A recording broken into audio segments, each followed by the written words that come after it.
Subscribe now and press the bell icon. Never miss an update.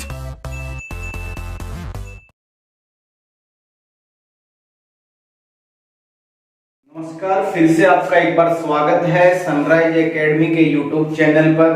देखिए, हम लोग बात कर रहे थे आकृतियों की और आकृतियों में हमारे त्रिभुज हो गया था और वर्ग कंप्लीट हो गया था। आज अगर अपन बात करें बेटा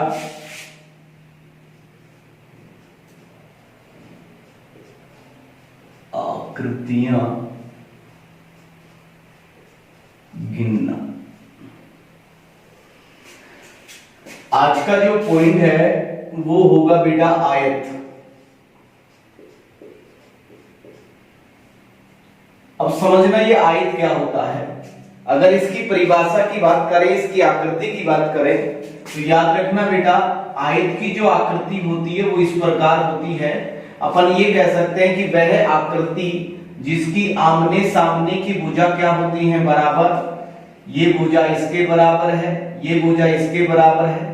प्रत्येक कोण 90 डिग्री का होता है, प्रत्येक कोण 90 डिग्री का होता है और चारों कोणों का योग कितना होता है, 360 डिग्री। ऐसी बनी आकृति क्या कहलाती है बेटा, आयत कहलाती है। अब देखिए, अगर अपन बात करें पॉइंट नंबर 1 की बात करें, पंक्ति बराबर स्तंभ।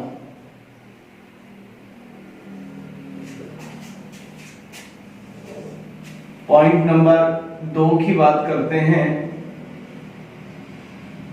पंक्ति और स्तंभ आपस में बराबर नहीं है।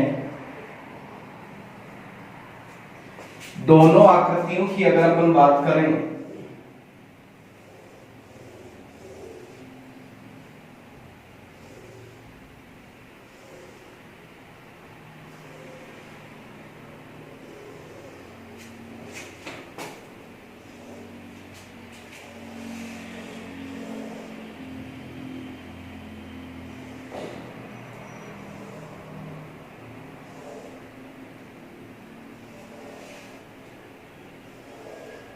ये आकृति है बेटा, और इन दोनों ही आकृतियों में आपसे पूछा जाता है कि आप इस आकृति में आयत कितना होगा और इस आकृति में आयत कितना होगा।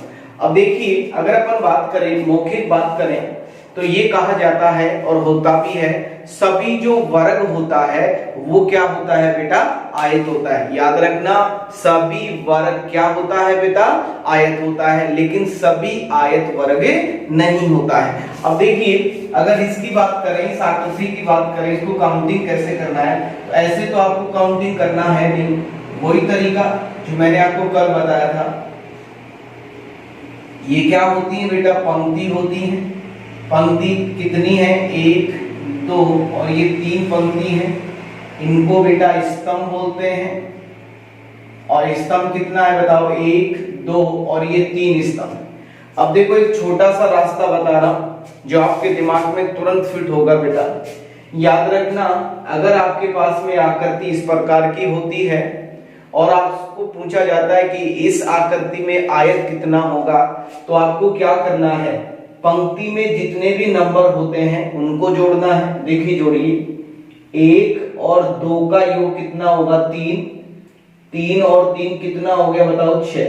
मतलब मैं ये कह सकता हूं कि पंक्ति में जो लिखे हुए अंक हैं इन सभी का योग कितना हो रहा है बताओ, 6। अब यहाँ पे भी आपको जोड़ना है, 1 और 2 3 और 3 कितना हो गया, 6। इसका मतलब इनका भी योग 6 हो रहा है, इनका भी योग 6 हो रहा है। तो आपको क्या करना है कि पंक्तियों की संख्याओं का योग और स्तंभों की संख्याओं के योग को आपस में गुणा कर दीजिए, तो 6 × 6 कितना हो गया बताओ, 36। तो मैं ये कह सकता हूं बेटा कि इस आकृति में जो आयत होगा वो कितना होगा बताओ, 36 होगा।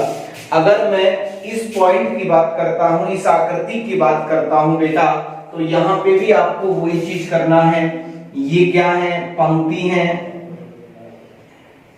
1 2 और ये 3, और ये आपकी क्या है बताओ, स्तंभ है। और आपसे पूछ लेता है कि बताइए वो स्तंभ कितना है, 1 2 3 4। अब देखो बेटा, इसमें तो पंक्ति और स्तंभ बराबर है और इसमें पंक्ति और स्तंभ बराबर नहीं है। अब काफी स्टूडेंट सोचते हैं कि सर दोनों में, इसमें तो बराबर है इसमें अलग है, तो इसमें कौन सा नियम लगेगा।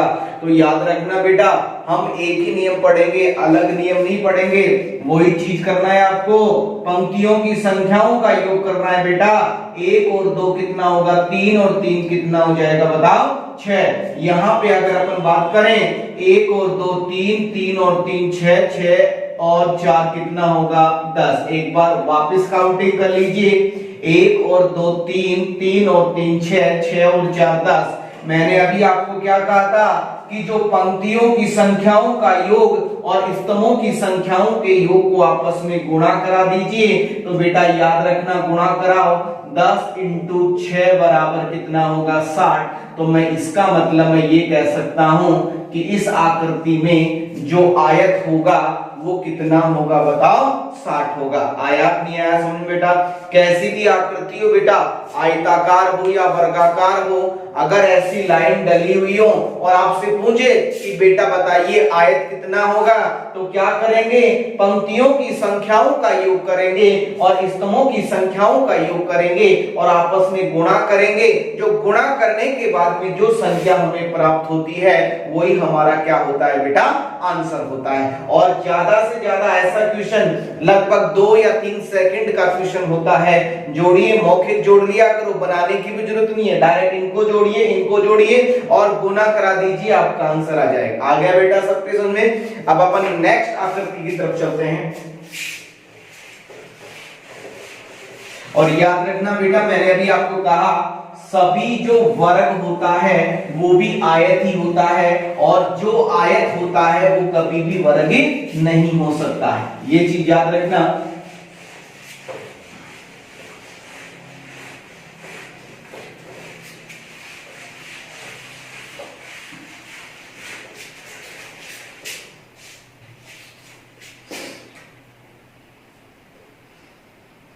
आकृति नंबर 3,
और इसको दोबारा बनाते हैं आकृति को।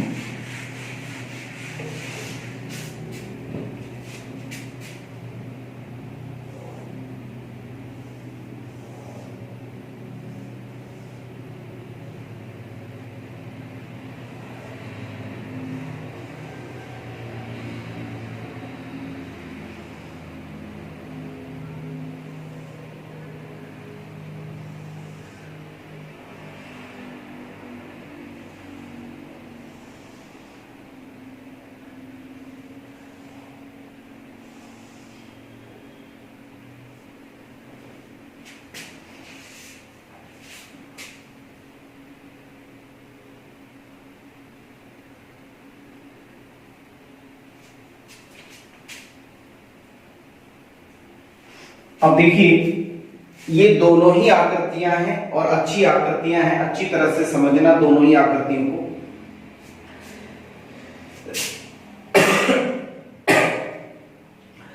सबसे पहले अगर इस आकृति की बात करें बेटा, तो देखिए आपको ऐसे तो काउंटिंग करना है नहीं कि कितना क्या होगा, मैं एक छोटा सा तरीका बता रहा हूं। सबसे पहले बैकग्राउंड को फोकस करते हैं अपन।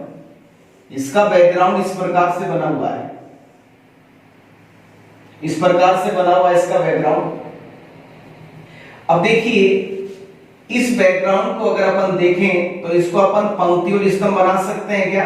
बना सकते हैं। एक और ये तो स्तंभ कितना हुआ बताइए? एक दो, वही चीज तीन, वही चीज तीन, तीन इंटू तीन, तीन इंटू तीन बराबर कितना हुआ? 9।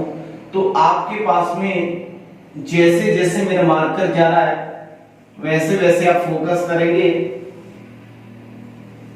इस चीज को। देखिए यहां से ये बैकग्राउंड ऐसा ही है, तो यहां से कितना वर्ग, कितना आयत बन रहा है बताओ? 9 आयत बन रहा है, ठीक है। अब देखिए 9 के बाद में देखिए 10 ये हो गया, 11 ये हुआ, 12 ये हुआ, 13 ये हुआ, 14 ये हुआ, 15 ये हुआ, 16 ये हुआ और 17 ये हो गया बेटा सबके सब। 17 के बाद में देखिए ये 19 लिख देता हूं मैं। इसके बाद में ये कितना होगा बताओ? 20। 20 के बाद में ये देखिए ये कितना होगा? 21 और 21 के बाद में ये कितना हो जाएगा बताओ? 22। एक बार मैं वापिस और बता देता हूं आपको, सॉरी 18 होगा ये, 18, ये 19 हो जाएगा, ये 20 होगा और ये कितना हो जाएगा बताओ? 21 होगा। सॉरी एक बार मैं वापिस और बता रहा हूं आपको, अच्छी तरह से समझना। 9 तो बैकग्राउंड से बन रहा है, 9 के बाद में देखिए 10, 11, 12, 13, 14, 15, 16, 17, 17 के बाद में ये 18 होगा, ये 19 होगा, ये 20 होगा और ये कितना हो जाएगा बताओ? 21। तो इसका मतलब मैं ये कह सकता हूं कि इसमें जो आयत होंगे वो कितने आयत होंगे बताओ? 21 आयत होंगे, ठीक है। अब देखिए इसकी अगर अपन बात करें, इस पॉइंट की बात करें, तो आप मुझे ये बताइए बेटा, ये जो आकृति है, ये वाली आकृति, ये आकृति अभी आपने देखी है, इस प्रकार की आकृति, इसको बाहर निकाल देता हूं।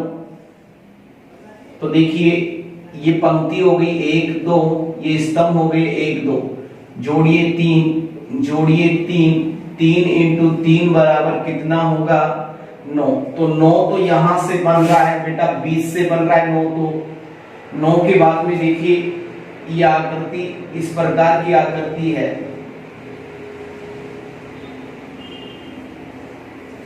इस प्रकार की आकृति, ये बात तो काउंटिंग कर सकते हैं।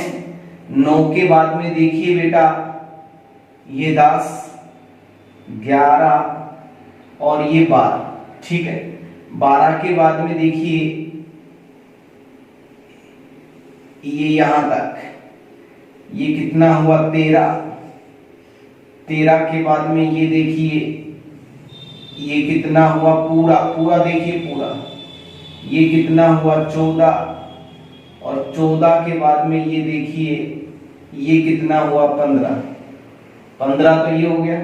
15 के बाद में देखिए ये छोटा सा 16 और ये तो काउंटिंग हो गया, ये 17।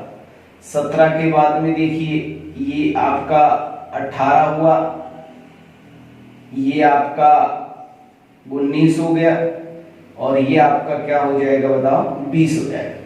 आप ऐसे भी कर सकते हैं, ये 9 अलग है, इस पॉइंट से गिन लीजिए कितना बनेगा, फिर इससे गिन लीजिए 1 2 3 4 5 6, इस पॉइंट से 6 बनेगा। अब इस पॉइंट से देख लीजिए 1, ये तो आपने काउंटिंग कर ली है इसमें, 1 2, ये 3 4 और ये 5, ये 5, तो 11 ये हुआ, तो 9 और 11 कितना हो जाएगा 20। तो आपका राइट आंसर कितना होगा बताओ 20। तो इस आकृति में 21 आयत बनेंगे और इस आकृति में कितने आयत बनेंगे बताओ 20 आयत बनेंगे। आया कि नहीं आया समझ में? ठीक है बेटा, नेक्स्ट आकृति की तरफ अगर अपन ध्यान दें तो अच्छी तरह से समझना नेक्स्ट आकृति को।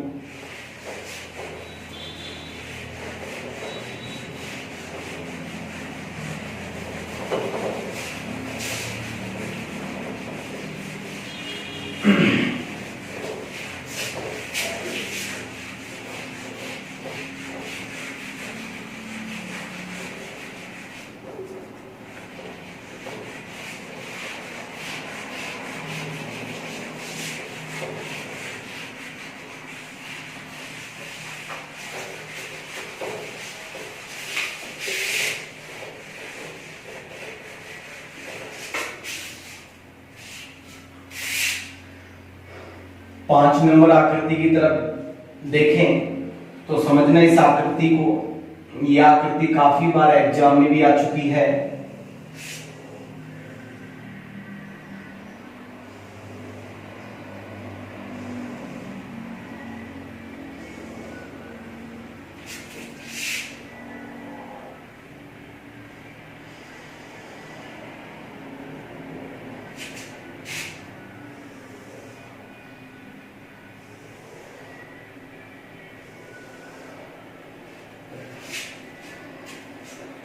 इसमें आपके पास में पहला क्वेश्चन आपसे पूछ लेगा,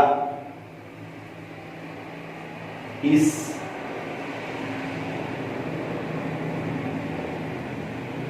आकृति में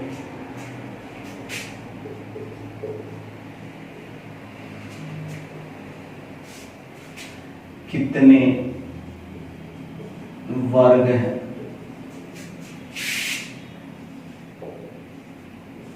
दूसरा क्वेश्चन आपसे पूछ लेगा,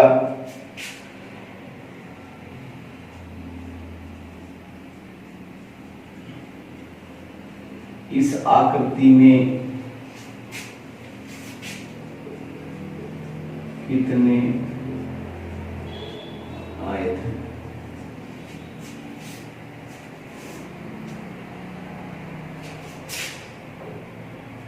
तीसरा क्वेश्चन पूछ लेगा आपसे, इस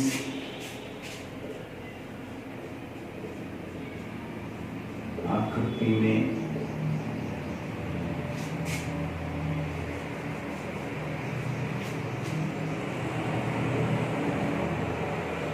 केवल आयत है।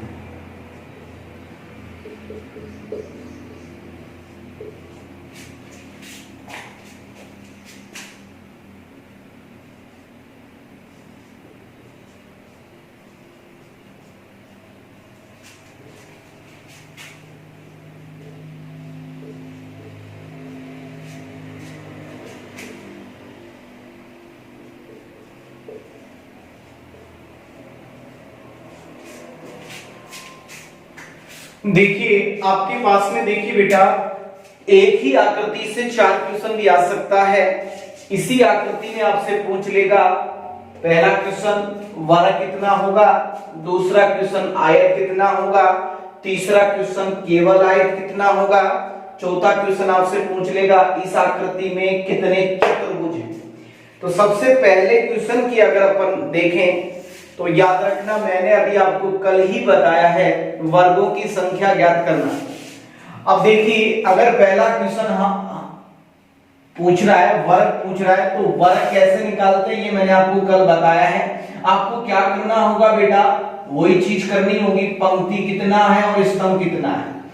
पंक्ति 1 2 3 4। स्तंभ की तरफ अगर अपन देखें बेटा तो स्तंभ देखिए 1 2 3 4। कितने स्तंभ है बताओ? 4। तो वर्ग निकालने का तरीका मैंने क्या बताया था कि पंक्ति और पंक्ति को किससे गुणा करना है बेटा? स्तंभ से गुणा करना है। पंक्ति कितनी है बेटा? 4। स्तंभ कितना है बताओ? 4। 4 × 4 बराबर 16 हुआ। फिर कितना? 4 से छोटी संख्या 3, यहां भी 3 रख दीजिए 9। 2 इंटू 2 बराबर 4, 1 इंटू 1 बराबर 1। अब इनको गुणा कर दीजिए, 16 और 9 25 और 4 29 और 1 कितना होगा 30। तो इसका मतलब आपके पास में जो पहला क्वेश्चन है उसका जो आंसर है वो बेटा कितना है बताओ 30। पहले क्वेश्चन का जो आंसर होगा वो कितना होगा 30। अब देखिए आपसे कहता है इस आकृति में कितने आयत। अब आयत पूछता है तो आयत निकालने का मैंने अभी आपको थोड़ी देर पहले ही बताया है आयत कैसे निकलता है। तो आयत देखिए अपन क्या करेंगे, चाहे पंक्ति और स्तंभ बराबर हो या बराबर नहीं हो, आपको क्या करना है इनका योग करना है। 1 और 2 3 और 3 6, 6 और 4 10। यहां भी 1 और 2 3 और 3 6, 6 और 4 10। इनको और इनको आपस में क्या कराना है बेटा, गुणा कराना है। तो 10 इंटू 10 कितना होता है 100। इसका मतलब मेरे पास जो आयत है वो कितने आयत है बताओ 100 आयत है। अब आपसे कहता है तीसरा क्वेश्चन, देखिए तीसरा क्वेश्चन क्या कहता है। इस आकृति में यहां पे देखिए अब काफी स्टूडेंट क्या करेंगे, आयत देखते हैं जल्दबाजी में और इस तीसरे क्वेश्चन का आंसर भी 100 ही लगा के आते हैं। गलत आंसर आएगा। क्यों गलत आएगा बेटा, अरे गलत इसलिए आएगा क्योंकि आयत से पहले क्या लग रहा है बताओ केवल। और केवल का मतलब आपको ये बताना है कि जो वास्तव में जो आयत होगा वो ही आपको आंसर देना है। क्यों, मैंने अभी देखो इस 100 में वर्ग भी छुपा हुआ है क्योंकि सभी वर्ग क्या होते हैं बेटा आयत होते हैं।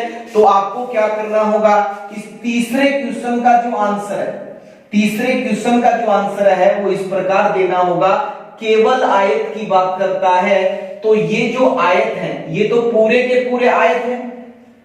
इन पूरे आयत में आपको क्या गठाना है बताओ, वर्ग गठाना है। तो 100 में से 30 गया तो कितना बचेगा बताओ 70। इसका मतलब तीसरे क्वेश्चन का राइट आंसर कितना होगा बताओ 70। अगर अपन केवल आयत की बात करें तो केवल आयत कितना होगा बताओ 70।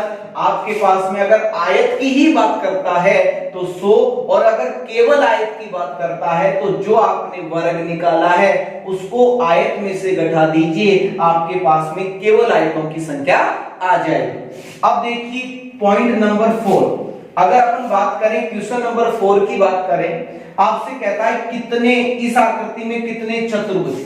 अब चतुर्भुज का मतलब चतुर्भुज बेटा वर्ग भी होता है, चतुर्भुज बेटा आयत भी होता है। क्योंकि चतुर्भुज क्या होता है, वह आकृति जो 4 भुजाओं से घिरी होती है उसे चतुर्भुज कहते हैं। अब 4 भुजाओं से बेटा वर्ग भी घिरा होता है और 4 भुजाओं से बेटा आयत भी घिरा होता है। तो अपन ये कह सकते हैं कि जितना भी वर्ग होगा वो भी चतुर्भुज होगा और जितना आयत होगा वो भी क्या होगा बताओ चतुर्भुजी होगा।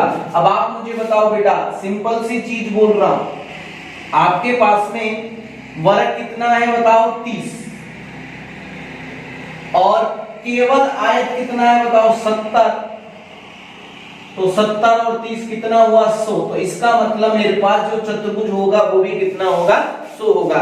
अब देखो इसको सोल्व करने की जरूरत नहीं, अगर आप आयत निकालते हो ना तो आयत में बेटा वर्ग भी आ गया और आयत में बेटा क्या वर्ग भी आ गया, आयत में आयत भी आ गया। तो इसका मतलब अगर आपको कोई चतुर्भुज पूछता है तो आप क्या करेंगे, तुरंत आप क्या निकाल देंगे, आयत निकाल देंगे, आपके पास में आपका आंसर आ जाएगा। ठीक है, तो वापिस एक बार रिवीजन मार देता है अपन। देखो पहला क्वेश्चन का आंसर 30 होगा क्योंकि 30 इस प्रकार होगा, वर्ग अपन ने पहले निकाला है। तो पहले कैसे निकाला है वर्ग, पंक्ति के नीचे पंक्ति लिखें, स्तंभ के नीचे स्तंभ लिखें, आपस में गुणा कराते रहें, जब तक गुणा कराते रहें जब तक 0 नहीं आता। तो यहाँ पे देखिए 16 और 9 25 और 4 29 और 1 कितना होगा 30 हुआ। तो 30 तो वर्ग होगा। आयत की बात करें, अभी अपन ने पढ़ा है, इनको जोड़ लीजिए 10, इनको जोड़ लीजिए 10, 10 इंटू 10 बराबर 100, तो आयत बराबर 100।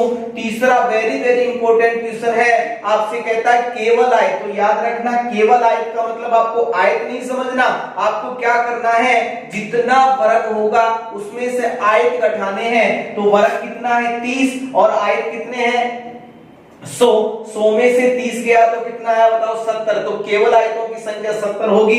अगर चतुर्भुज पूछता है तो जो आपने आयत निकाला है वही आपका आंसर क्या होगा, चतुर्भुज के रूप में होगा। आया कि नहीं आया समझ में। अब नेक्स्ट आकृति की तरफ अपन देखें तो देखिए बेटा नेक्स्ट आकृति देखो।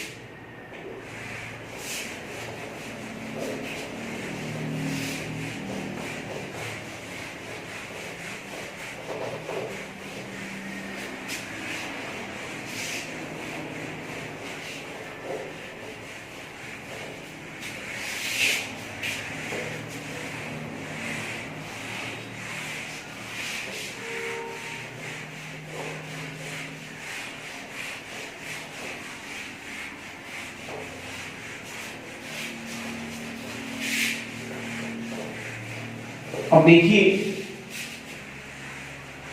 आज की दूसरे नंबर की आकृति है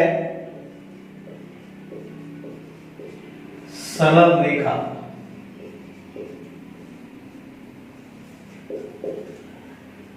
की गणना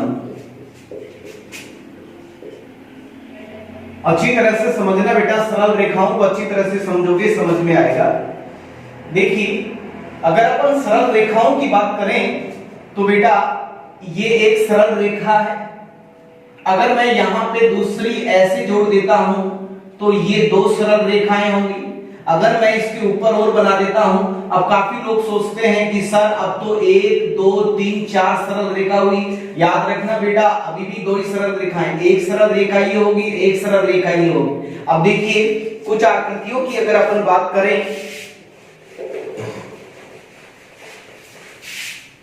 पहला क्वेश्चन है आपसे पूछ लेता है इस आकृति में कितनी सरल रेखाएं हैं। तो देखो बेटा 1 2 3 4 कितनी सरल रेखाएं हैं बताओ 4। अगर आकृति नंबर 2 की बात करें, आपसे पूछ लेता है कि इस आकृति में कितनी सरल रेखाएं हैं, तो 1 2 3। अगर बात करते हैं तीसरी आकृति की बात करें, आपसे पूछ लेता है इस आकृति में कितनी सरल रेखाएं हैं। तो याद रखना बेटा 1 2 3 4, 4 के बाद में 5 और ये कितनी सरल रेखाएं हैं बताओ 6 सरल रेखा। आपके पास में 4 नंबर आकृति,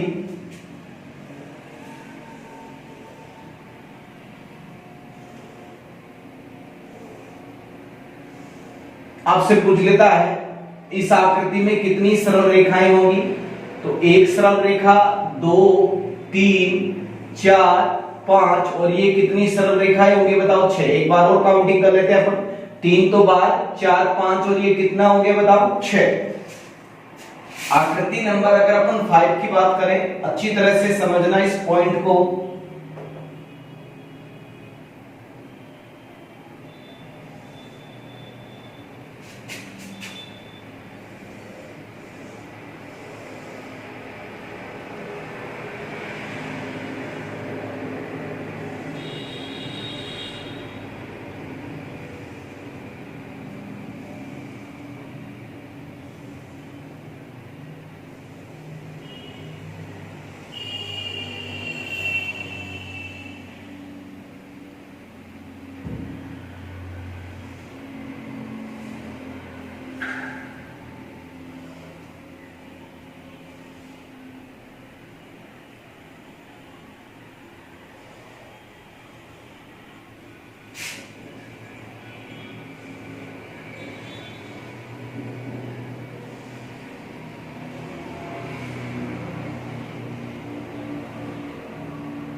ये आपके पास में आकृतियां हैं, एक आकृति और बना देता हूं 6 नंबर।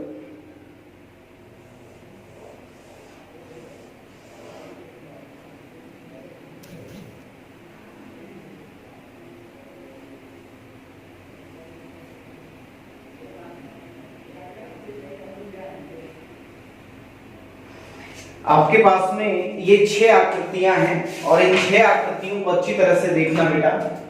इसमें अपन ने काउंटिंग किया 4, फिर 3, फिर 6 और इसमें भी 6 बने। आकृति नंबर जो 5 नंबर आकृति है, वेरी वेरी इंपॉर्टेंट है। ये एग्जाम में काफी बार एग्जाम में देखने को मिला है, चाहे आप एसएससी की बात करें, रेलवे की बात कर लीजिए, पुलिस की बात कर लीजिए। अब देखो इस आकृति की बात करें तो सबसे पहले अगर अपन बात करें इस पॉइंट से शुरुआत करते हैं। अब काफी लोग यहां रुक जाते हैं। ये बेटा पूरी की पूरी एक सरल रेखा है, देखो ये पूरी की पूरी एक सरल रेखा है। तो एक सरल रेखा ये हो गई बेटा, यहां से ये पूरी की पूरी सरल रेखा है बेटा, ये दूसरी सरल रेखा हो गई बेटा, और ये तीसरे नंबर की सरल रेखा हो। अब अगर अपन बात करें इस पॉइंट की बात करें तो ये 4 नंबर हो गया,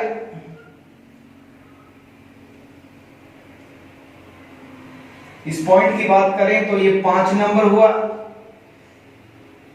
इस पॉइंट की बात करें तो ये 6 नंबर। 6 आकृतियां आपके पास में हैं, 3 ये रही और 3 ये रही, 6 तो आपके पास में। 6 के बाद में देखिए बेटा ये 7 नंबर आकृति, ये वाली 8 नंबर आकृति, ये 9 नंबर आकृति और ये 10 नंबर आकृति। ठीक, 10 के बाद में देखिए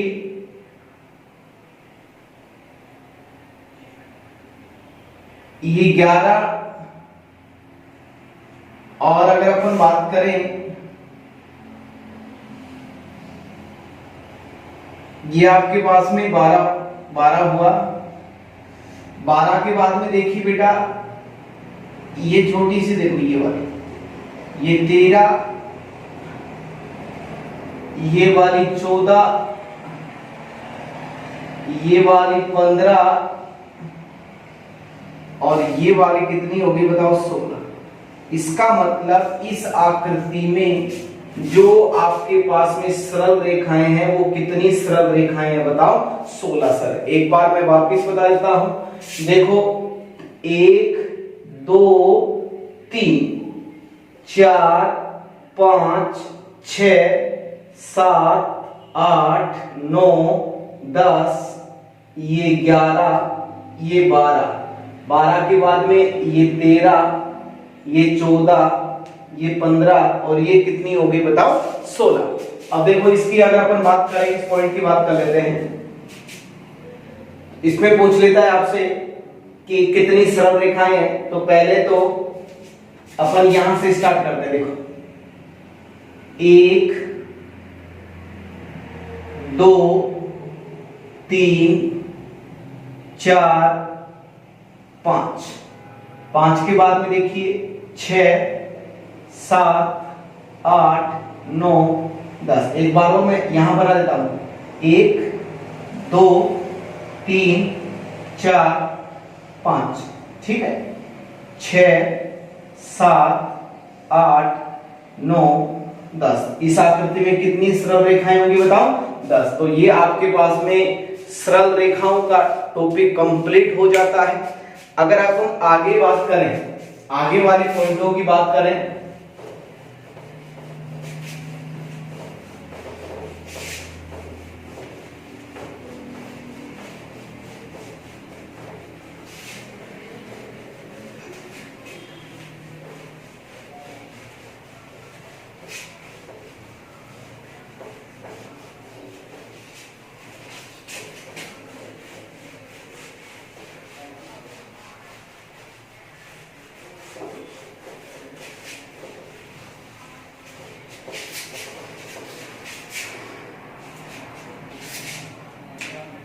आज का तीसरा पॉइंट है वर्त।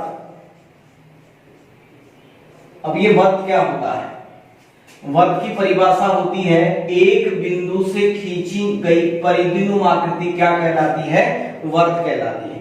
अब देखिए अगर अपन बात करें क्वेश्चन नंबर 1 की बात करें,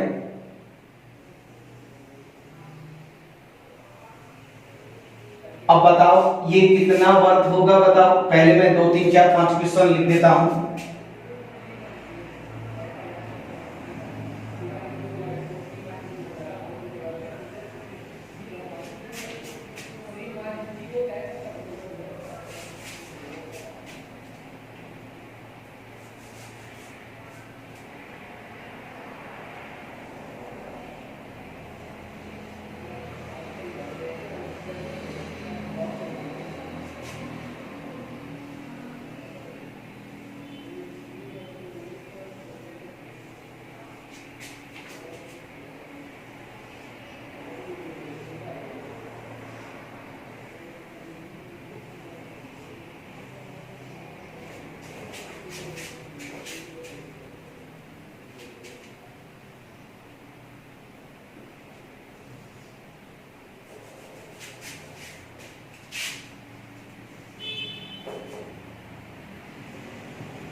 देखिए ये 5 आकृतियां हैं और अच्छी तरह से समझना इन पांचों की, आप पांचों ही आकृतियों को।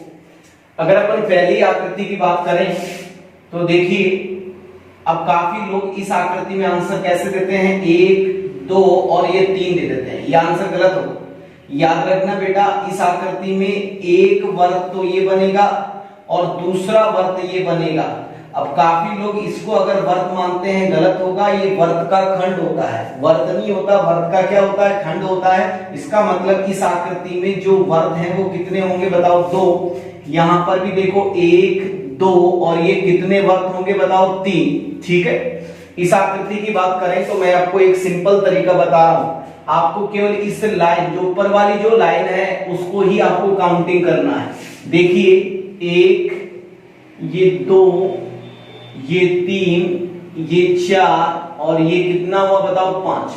तो यहां पे रख दीजिए 5 4 3 2 1। इनको जोड़ लीजिए, आपका आंसर आ जाएगा। 5 और 4 9 और 3 12 12 और 2 14 और 1 कितना हो जाएगा, 15। एक बार वापस और बता रहा हूं, ऊपर वाली आकृति को काउंटिंग कर लिया करो। 1 2 3 4 5 5 4 3 2 1। अब यहां पे देखिए, इसमें अगर अपन बात करें आकृति नंबर 4 तो देखो एक तो ये हो गया, एक बड़ा वाला 2 के बाद में 3 4 5 6 7 8 9 10 11 12 13 14 15 16 17। इसका मतलब इस आकृति में जो वर्त है वो कितने होंगे, 17। एक बार वापस वो काउंटिंग कर लेते हैं। 1 और बड़ा वाला 2 3 4 3 4 5 6 7 8 9 10 11 12 13 14 15 16 और ये कितना हो जाएगा बताओ, 17। अब इस आकृति में थोड़ा सा प्रॉब्लम क्रिएट होता है क्योंकि ये गुच्छा सा बन गया। आपको क्या करना है, जो बाहर निकल रही है ना, इन आकृतियों को करना। देखो ये बीच में वही लाइन, देखो ये वाली लाइन, इनमें काउंटिंग कर लीजिए। 1 2 3 4 5। तो वही देखो 5 4 3 2 1। इनका योग तो 15 हो रहा है। अब ऊपर देखो, ऊपर भी 5 4 3 2 1। लेकिन अब इस 5 को दोबारा काउंटिंग नहीं करना क्योंकि ये 5 तो इसमें ऑलरेडी इसमें काउंटिंग हो चुका है। अब आपको ये वाला काउंटिंग करना है। 4 और 3 7 और 2 9 और 1 कितना हो जाएगा, 10। ठीक है। देखो 4 और 3 कितना होगा, 7 8 9 10। अब 15 और 10 कितना हो गया, 25। तो इसका मतलब इस आकृति में जो वर्त होगा वो कितना होगा बताओ, 25 होगा। आया कि नहीं आया समझ में? तो ये आपका वर्क कंप्लीट हुआ। अगर अपन बात करें आज के पॉइंट नंबर 4 की बात करते हैं।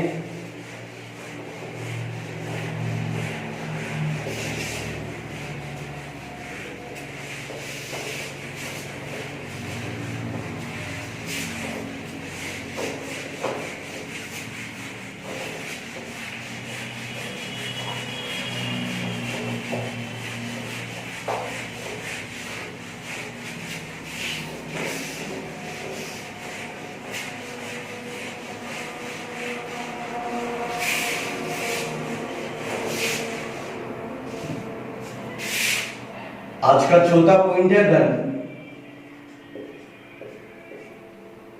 देखिए घन की जो परिभाषा होती है और इसकी जो आकृति होती है वो इस प्रकार होती है घन की।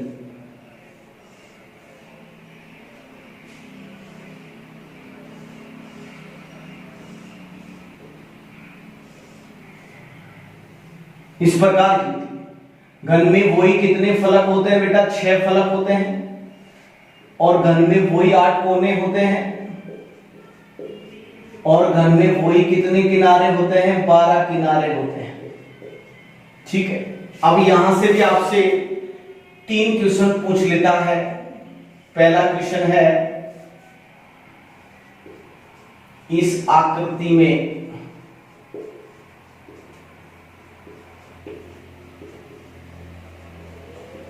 कितने घन हैं?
देखिए ये 3 आकृतियां हैं, अच्छी तरह से समझना।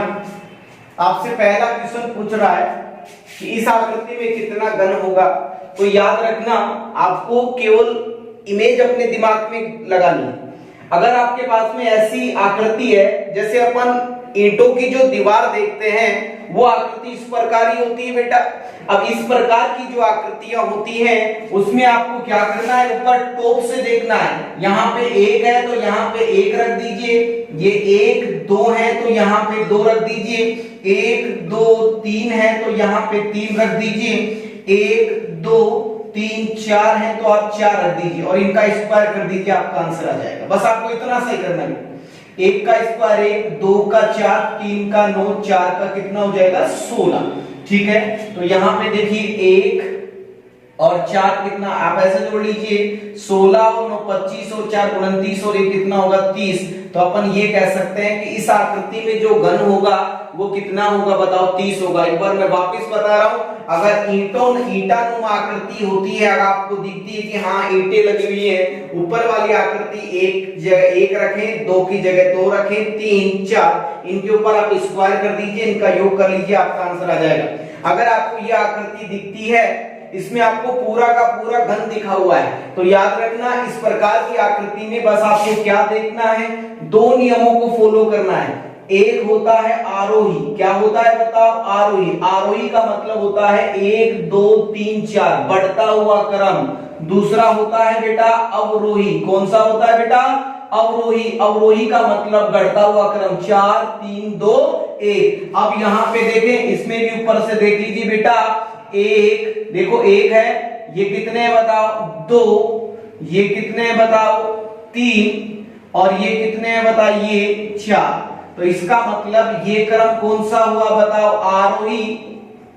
आरोही हुआ, इसको आप अवरोही बना दीजिए, उल्टा बना दीजिए, ये 4 ये 3 ये 2 और ये 1, और आपस में जो आमने सामने वाली जो संख्याएं हैं उनको आप गुणा करा दीजिए। 1 इंटू 4 बराबर 4 ही होता है, इनको गुणा कराएं। 2 इंटू 3 बराबर 6 होता है, इनको भी गुणा करा दीजिए। 3 इंटू 2 बराबर भी 6 होता है, इनको गुणा करा दीजिए। 4 इंटू 1 बराबर भी 4, 4 और 6 10 और 6 16 और 4 कितना हो जाएगा 20। तो इस क्वेश्चन में जो घन होगा वो कितना होगा बताओ 20 होगा।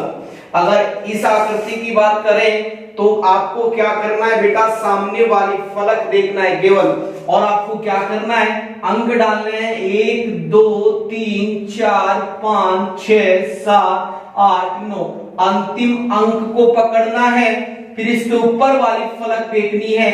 ये पंक्तियां होती हैं, मैंने आपको कहा था ना, इनको पंक्ति कहते हैं। पंक्ति कितनी है बताओ, 1, ये 2 पंक्ति और ये 3 पंक्ति। कितनी पंक्ति होगी बताओ 3। तो याद रखना बेटा, सामने वाली फलक का अंतिम अंक और पंक्ति का अंतिम अंक जो होता है उनको आप गुणा करा दीजिए। 3 इंटू 9 तो 9 3 27, तो आपका राइट आंसर इसमें भी, इस आकृति में भी कितना होगा 27 होगा। एक बार मैं वापस बता रहा हूं, समझना, इस आकृति को समझ लीजिए बेटा। अगर इस प्रकार की आकृति होती है तो एक फलक ये देखना है, एक फलक आपको ये देखना है। इसमें तो आपको अंक डालना है, अंतिम अंक कितना है 9, और इसमें देखो पंक्ति 1 2 3 है, तो अंतिम पंक्ति के अंकों और अंतिम अंक को आपस में गुणा कराएंगे तो आपका आंसर कितना होगा 27 होगा। अगर इस प्रकार की आकृति आती है तो इसमें आप एक बार आरोही जाएंगे और एक बार अवरोही जाएंगे और आपस में गुणा कराएंगे, आपका आंसर होगा। इसमें अगर ईंटानुमा आकृति आती है तो आप अंक डालेंगे, स्क्वायर करेंगे और योग करेंगे, आपका आंसर आ जाएगा। आज आपकी आकृतियां कंप्लीट हो चुकी हैं। अच्छी तरह से मैंने आकृतियों के टॉपिकों को, हर टॉपिक को अच्छी तरह से बताया है। बार बार बेटा वीडियो को देखना और सुंदर सुंदर नोट्स बनाओगे तो एग्जाम में यही चीजें दिखती हैं कि आपने कितनी मेहनत की है। अगर आप मेहनत नहीं करोगे तो एग्जाम आपसे फाइट नहीं होगा। और याद रखना, राजस्थान पुलिस के बारे में बोला गया कि जुलाई के अंत तक इसकी एग्जाम हम करवा देंगे। तो याद रखना, अगर अंत तक होगा तो आपको बहुत ज्यादा मेहनत करनी है। राजस्थान पुलिस के जो स्टूडेंट है वो गौर से सुने, अच्छी तरह से मेहनत करो। और याद रखना, राजस्थान पुलिस में सबसे अहम जो भाग होता है वो रीजनिंग होता है। अगर रीजनिंग अच्छी तरह से क्लियर नहीं होगा तो आपका एग्जाम में सिलेक्शन भी नहीं हो सकता, क्योंकि वहां पे जो तीनों पार्ट हैं, तीनों पार्टों को अच्छी तरह से आपको क्लियर करना है। ठीक है बेटा, तो आपको अच्छा लग रहा है तो वीडियो को लाइक करें, शेयर करें और सब्सक्राइब करें बेटा। Thank you. Subscribe now and press the bell icon. Never miss an update.